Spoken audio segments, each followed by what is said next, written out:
أعوذ بالله من الشيطان الرجيم بسم الله الرحمن الرحيم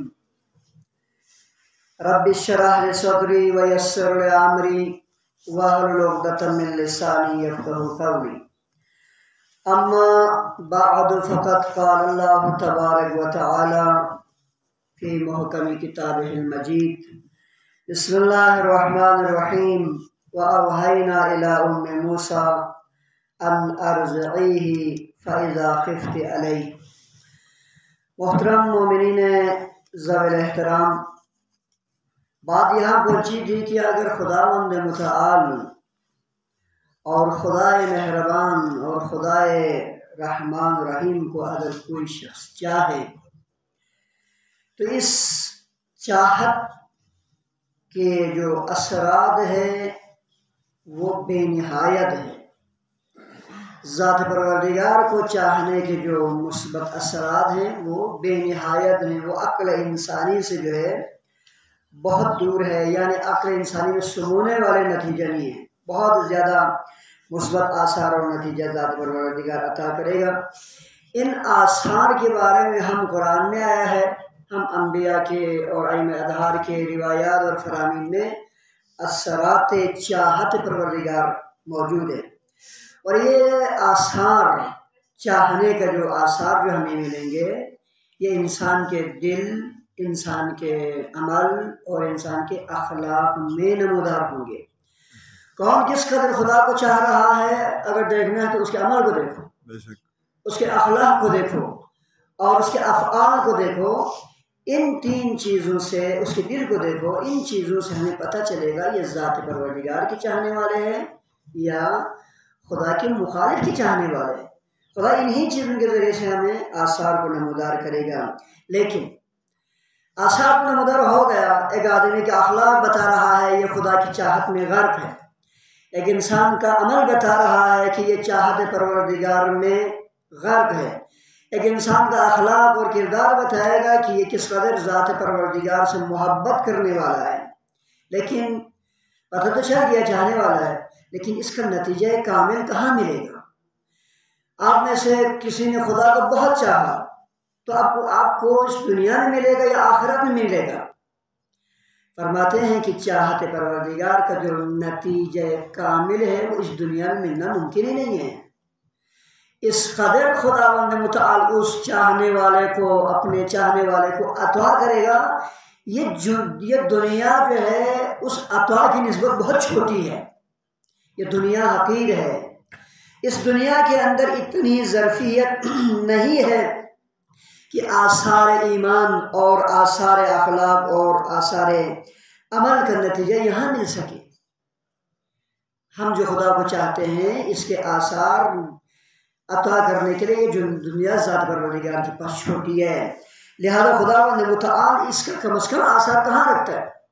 اس کا کم از کم چاہنے کا کم از کم اثر جو ہے وہ جنت ہے، کم از کم جنت ہے، اور جنت کے اندر رضوان پروردگار ہے، قرب پروردگار ہے، تقرب پروردگار، اور یہ دنیا میں ممکن ہی نہیں ہے۔ کیسے ہم مجھے اور آپ کو اللہ تعالیٰ کی ذات اس دنیا کے اندر ہی اپنے چاہنے کے نتیجے میں جنت عطا کرے؟ جنت تو اس قدر وسیع ہے، میں آپ کی خدمت میں جنت کی وسعت کے بارے میں عرض کروں۔ جنت کی وسعت کے بارے میں سورہ آل عمران میں آیت کا ایک چھوٹا سا حصہ یہ ہے کہ خداوند متعال نے فرمایا ارضها السماوات والارض، یعنی جنت کی وسعت اور حدود اربع یہ ہے کہ وہ تمام آسمانوں اور زمینوں کے برابر ہے، اس کے عرض اور طول۔ حدود اربع، جنت حدود اربع، آسمان اور زمین، یہ آسمان اور زمین کی بات نہیں کر رہے، ارضها جمع ہے، ارضها السماوات، سماوات بھی جمع، یعنی تمام آسمانوں اور زمینوں سے وسیع ہے جنت۔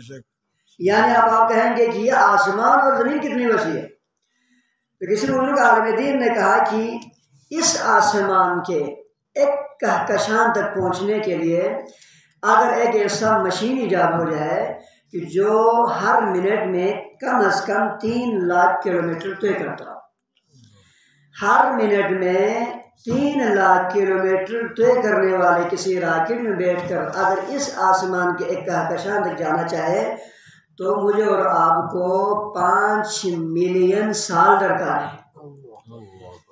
5 ملین سال ہم ہر منٹ میں 3 لاکھ کلومیٹر سفر کر کے بمشکل ہم ایک کہکشاں تک پہنچ سکتے ہیں۔ یہ اس ایک آسمان کی بات ہے۔ جنت اس آسمان کی نسبت نہیں بلکہ تمام آسمانوں اور زمینوں سے زیادہ وسیع ہے۔ سبحان اللہ۔ تو خدا متعال فرماتا ہے کہ جو میرے چاہتا ہے کہ میں اس کو اتنی بڑی جگہ پہ لے کے جانا چاہتا ہوں، تم لوگ اسی دنیا کے پیچھے پڑے ہوئے، ذرا چاہ کے دیکھو، ذرا میری طرف قدم بڑھا کے دیکھو، تم ایک قدم بڑھاؤ میں 10 قدم بڑھاؤں گا۔ تم ایک وجہ روایت کا جملہ ہے، تم ایک وجہ اس کو کہتے ہیں، بالش جسے کہتے ہیں فقہ اسلامی میں ہے، تم ایک وجہ میری طرف بڑھو مجھے چاہو، میں 10 وجہ میں 100 وجہ تمہیں چاہوں گا۔ چاہت پروردگار بھی بے انتہا ہے، چاہت پروردگار کا نتیجہ بھی بے انتہا ہے۔ لہٰذا عزیزان گرامی، مجھے اور آپ کو خدا کو چاہنے کا جو نتیجہ ملے گا وہ اس جہاں میں ملے گا۔ کیوں؟ اس لیے کہ اس جہاں میں وہ ظرفیت نہیں ہے، اس دنیا میں وہ وسعت نہیں ہے، یہ دنیا چھوٹی ہے۔ بہرحال چاہیں گے وہ افراد جو خود شناس ہوگا، جو خود شناس ہوگا، جو اپنے آپ کو پہچانا ہوگا، تب وہ خدا کو پہچانے گا اور خدا کو چاہے گا۔ آپ محبت اس سے کریں گے جس کے بارے میں کچھ نہ کچھ جانتا ہو، جس کی معرفت ہی نہ ہو، جس کے بارے میں پہچان ہی نہ ہو، اس سے کون محبت کرے گا؟ یہ ہماری عقل کہتی ہے۔ تو خدا کا ہے کہ جو مجھے چاہے، اس کا مطلب یہ ہے کہ چاہیں گے ہی وہی جو خدا کو پہچانتا ہو، معرفت پروردگار رکھتا ہو۔ پہلے اپنی ذات کی شناخت ہوگی، تب جا کے ذات پروردگار کی شناخت ہوگی، اور ذات پروردگار کی شناخت اگر کسی کو ہو جائے تو وہ خدا کو اپنی دل و جان سے بھی زیادہ چاہنا شروع کرے گا۔ مصر کا بازار ہے اور فرعون کا دربار ہے۔ ایک حکم صادر ہو گیا مصر میں، یہ کہا کہ سارے ماؤں کی پیٹ کو چاک کر دیا جائے اور کوئی بچہ جو ہے دنیا میں آنے نہ پائے، قتل کر دو، قدم دنیا میں رکھنے سے پہلے سارے بچوں کو مار دو۔ جس ماں کے حمل کے بارے میں خبر ملی، جاسوس کو چھوڑ کے رکھا حکمران کی طرف سے، فرعون کی طرف سے، سارے گھروں میں جاسوس جائے، بھائی کسی کے ہاں اگر حمل ٹھہرا تو اس کو ماں کی شکم کو چاک کر کے مار دیا جائے، بچے کو دنیا میں قدم رکھنے نہ دیں۔ یعنی قبل از ولادت ان کے قتل کا اہتمام ہو گیا، انتظام ہو گیا، حکم صادر ہو گئے۔ ہزاروں کے تعداد میں ماں کے پیٹ چاک ہو گئے، ہزاروں کے تعداد میں بچوں کو قتل کر دیا گیا۔ کیوں؟ یہ کہ خدا کا چاہنے والا پیدا ہو رہا ہے، اگر وہ پیدا ہو جائے تخت فرعون خطرے میں ہے، تخت و تاج جو ہے وہ سبوتاج ہونے کا امکان ہے۔ لہذا اپنی سلطنت بچانے کے لیے ہزاروں لاکھوں کے تعداد میں بچوں کو قتل کر دیا گیا۔ لیکن خدا متعال کو جو چیز منظور ہو وہ ہو کے ہی رہتا ہے۔ موسیٰ کی ماں کے ہاں موسیٰ کی ولادت ہو گئی، موسیٰ کی ماں پریشان ہے حالات حاضرہ کو دیکھ کر۔ بھائی حالات یہ ہے کہ اگر کسی کو پتہ چل جائے حکمرانی جاسوسوں کو تو قتل کر دے گا۔ اب خدا کا انتظام دیکھیں کہ حکمران کے جاسوسوں کو پتہ ہی نہیں چلا کہ موسیٰ کی ماں حاملہ ہے، اس کے پیٹ میں بچہ ہے، آثار نمودار ہونے ہی نہیں دیا، اور بچے نے دنیا میں قدم رکھا۔ اب ماں پریشان ہے کہ کیسے اس بچے کی حفاظت کی جائے۔ خدا متعال کی طرف سے اپنے چاہنے والوں کے لیے کس قدر انتظام کرتا ہے۔ دیکھیں حکم ہوا وَأَوْحَيْنَا إِلَىٰ أُمِّ مُوسَىٰ، خدا فرما رہا ہے ہم نے موسیٰ کی ماں کی طرف اس کے دل میں الہام کیا، وحی کیا۔ دیکھیں دل بہت ضروری ہے، دل کی طرف اوحینا الی ام موسیٰ، ہم نے موسیٰ کی ماں کی طرف یہ الہام کیا، وحی کر دیا کیا، ان ارضعیہ، آپ آرام سے دودھ پلاتے رہیں اس کو، کوئی ٹینشن نہ لے لیں، پریشانی نہ لے لیں۔ فَإِذَا خِفْتِ عَلَيْهِ، پھر بھی اگر آپ کو خوف پڑ جائے، بچے کی جان بچانے کا اگر آپ کو خطرہ محسوس ہو جائے، کیسے بچہ بن جائے، تو پھر کیا کرنا ہے؟ فَأَلْقِهِ فِي الْيَمِّ، کیوں پریشان ہے آپ؟ اس کو پانی کے بےرحم موجوں کے حوالے کر دو، گہوارے کے ساتھ اٹھا کر پھینک دو۔ دیکھیں سب سے بڑی بات تو یہ ہے ماں ہے، ماں جو ہے قانون محبت ہوتی ہے، ماں جو ہے مجموعہ محبت ہے، اپنی ماں کی قدر کریں۔ ماں جو ہے وہ خزانہ محبت ہے، پوری دنیا جس سے نفرت کرتا ہو، جس فرد سے، ماں پھر بھی اس سے محبت کرے گی۔ اگر ذرا برابر بھی کسی ماں کے دل سے بچے کی محبت نکال کر دیکھ لیجئے، وہی ماں جو بچے کے لیے مر مٹنے کے لیے تیار ہے، وہ اپنے بچے کو اٹھا کے پھینک دے گا۔ موسیٰ علیہ السلام کے دور میں ایسا ہوا، ایک ماں سخت گرمی کے عالم میں، مشکلات میں، سختیوں میں، بھوک ہے، پیاس ہے، تڑپ ہے، سب کچھ ہے، لیکن اپنی جان سے اپنے بچے کو سینے سے لگا کے بیٹھی ہوئی ہے۔ ساری دنیا جو ہے اپنی جان کی فکر کر رہی ہے اور ایک ماں اپنے بیٹے کی۔ تو حضرت موسیٰ نے سوال کیا، پروردگار یہ کیا ہے، کسی محبت ہے؟ خدا متعال نے فرمایا یہ ہماری عطا ہے، یہ محبت بھی۔ ایک منٹ دیکھو، خدا نے ایک لحظے کے لیے ماں کے دل سے بچے کی محبت اٹھا لی، فوراً ماں نے بچے کو اٹھا کے پھینک دیا صحرا میں۔ خدا نے کہا موسیٰ دیکھا یہ محبت جو لوگوں کے دلوں میں ڈالا ہوا ہے اولاد کے لیے، یہ بھی ہماری عطا ہے، ہم اسے نکال بھی سکتے ہیں، ہم اسے رکھ بھی سکتے ہیں۔ تو حضرت موسیٰ علیہ السلام کی ماں کی محبت کا تقاضا ہے، ماں کا ممتا ہے کہ کیسے بچے کو دریا کے سپرد کرے، لیکن ادھر سے خداوند متعال کی ذات نے موسیٰ کی ماں کے دل میں نور ہدایت ڈالی ہے۔ جو خدا کو چاہے، خداوند متعال پہلا کام یہ کرتا ہے کہ اس کے دل میں نور ہدایت کو ڈال دیتا ہے۔ خدا نے حکم ہدایت ڈال دی، اے موسیٰ ہماری ہدایت یہ ہے کہ آپ اگر خوفزدہ ہیں تو بچے کو پانی کے حوالے کر دو، دریائے نیل کے موجوں کے حوالے کر دو۔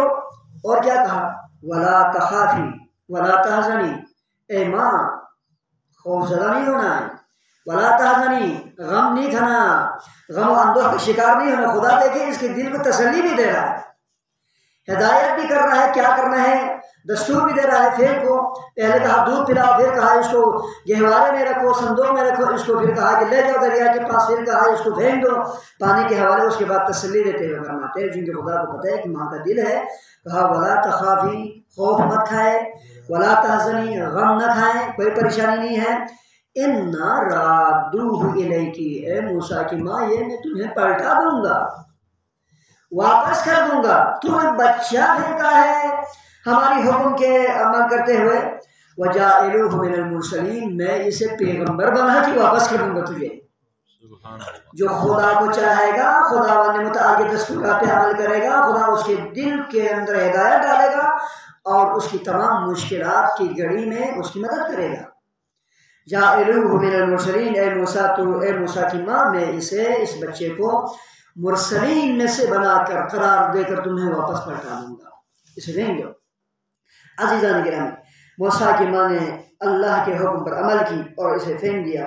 اور میرا سوال آپ لوگوں سے یہ ہے، یہ کون کر سکتا ہے؟ وہی کرے گا جس کو اپنی ذات کی شناخت ہو، اپنے پروردگار کی شناخت ہو اور اپنے پروردگار کی باتوں پہ یقین ہو۔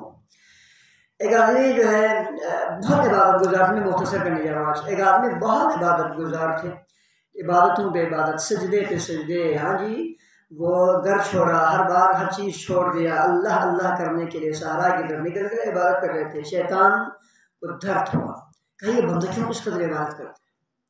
اپنے سارے جو ہے وہ چیلوں کو، اپنے سارے کارمندوں کو جمع کیا کر کے ایک میٹنگ بلائی شیطان نے، سارے چھوٹے شیطانوں کو بلا کر کہا اس کو راہ عبادت سے ہٹانا ہے، کوئی سوچیں، کچھ سوچیں، پلانی سوچیں، کوئی ایسا پلانی سوچیں کہ جو ہم کامیاب ہوں۔ ان میں سے کسی ایک نے کہا میں اس کو شراب پینے کے عادی بناؤں گا۔ بڑے شیطان نے کہا مر کے رہو، کیسے ممکن ہے یہ عبادت گزار آدمی شراب پی کے رہا خدا ہٹ جائے، ممکن نہیں ہے، تم ناکام ہو گئے۔ کسی دوسرے شیطان نے اٹھ کے کہا میں اس کو جو ہے نا وہ جھوٹ بولنے کا عادی بناؤں گا۔ کہا تم بھی بیوقوف ہے، ایک آدمی جس نے اپنی ذات کو جو ہے نا خدا کے لیے وقف کر رکھا وہ کیسے جھوٹ بول سکتا ہے؟ جس کے دل میں نور ہدایت ہو، جس کے دل میں معرفت پروردگار ہو، جو اپنے آپ کو خدا کے لیے وقف کر چکا ہو، کیسے جھوٹ بول سکتا ہے، مکر کر سکتا ہے؟ یہ بھی کارساز نہیں۔ پھر کیا کہا، پھر کیسے؟ ان میں سے ایک نے اٹھ کے کہا اے شیطان میں اس کو اس کی اپنی عبادت کے ذریعے بہتاؤں گا۔ اس کا اصل پوائنٹ پہ اب آ گیا ہے، جس چیز سے یہ زیادہ محبت کرتے ہیں اسی چیز کے ذریعے اس کو بہتایا جا سکتا ہے۔ جائے تم اپنا کام کریں۔ وہ چلے گئے، جہاں یہ عابد عبادت کر رہے تھے اس کے برابر میں اس نے جانماز بچھایا اور سجدے کرنا شروع کیا. سجدے ہے، رونا شروع کر دیا انسان کی شکل میں، تکبیر پڑھ رہا ہے، اصل فرصت ہی نہیں. وہ عابد جو عبادت میں مشغول تھا وہ پریشان ہو گیا، یار مجھ سے زیادہ عبادت دوسرا بندہ کہاں سے آ گیا، وہ بھی میرے برابر میں. اس نے کہا کہ میں اس ٹیم لوں کہ یہ جو ہے اس قدر عبادت گزار کیسے بن گئے. اس کے سجدے دیکھ کے وہ عابد بھی پریشان ہو گئے. عابد اپنی عبادت چھوڑ کے اس سے ٹائم لینے کے لیے انتظار کرنا شروع کر دیا تاکہ وہ تھوڑی دیر عبادت سے رک جائے، سجدے رکوع قنوت سے رک جائے، تاکہ میں اس سے سوال کروں کہ وہ اس مقام پہ کیسے پہنچے.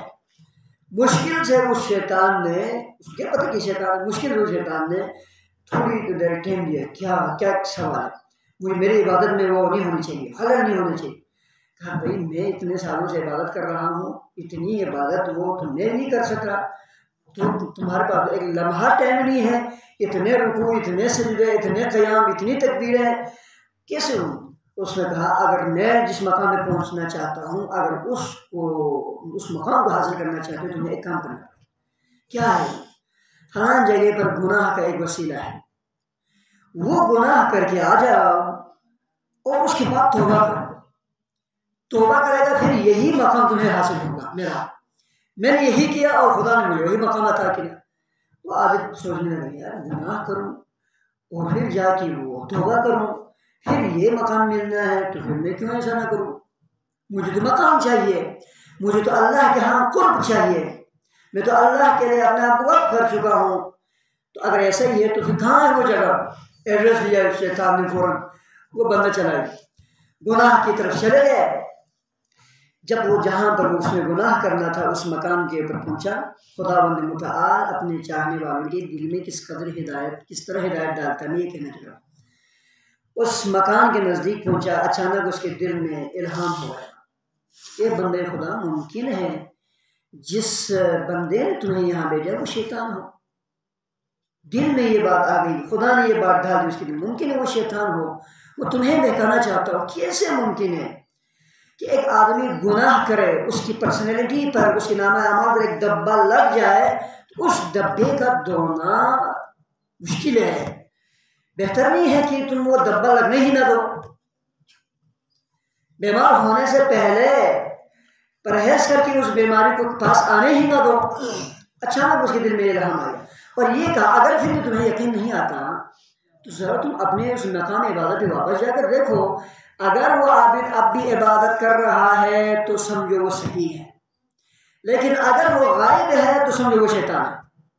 وہ فوراً پلٹ گئے. واقعی بات ایسی ہے، میں ایک دفعہ جا کے دیکھتا ہوں، وہ واپس اپنی عبادت کی جگہ پر واپس پلٹ کر دیکھا تو وہ بندہ موجود ہی نہیں تھا جو عبادتوں میں اس قدر مشغول تھا. اس کو یقین آ گیا یہ شیطان تھا جو مجھے بہکا رہا تھا. تو عزیزو یہ بندے خدا جو عبادت کرنے میں مصروف تھا یہ گناہ کی طرف کیسے گیا اور گناہ سے کیسے بچا؟ خداوند متعال نے اس کے دل میں نور ہدایت ڈال دیا اور وہ بچ گیا اور وہ پھر دوبارہ درگاہ الہی میں آ گیا. خدا سے توبہ و استغفار کے پروردگار یہ جو کچھ قدم گناہ کی طرف میں نے اٹھایا اگر جو گناہ نہیں کیا یہ شیطان کے بہکاوے میں آ کر کیا تو مجھے معاف کر. خدا اپنے بندوں کو مشکل گھڑی میں ہدایت کرتا ہے، بیماری کے وقت ہدایت کرتا ہے، خطرناک حادثوں میں خدا انسان کے دل کے اوپر ہم نہیں کہتے ہیں کہ چھٹی حص نے مجھے بتایا. یہ چھٹی حص کیا ہے؟ یہ چھٹی حص وہی خداوند متعال کا الہام ہے. اچانک میرے اور آپ کے دل و دماغ میں ایک بات آ جاتی ہے کہ یہ کرنا چاہیے یا نہیں کرنا چاہیے.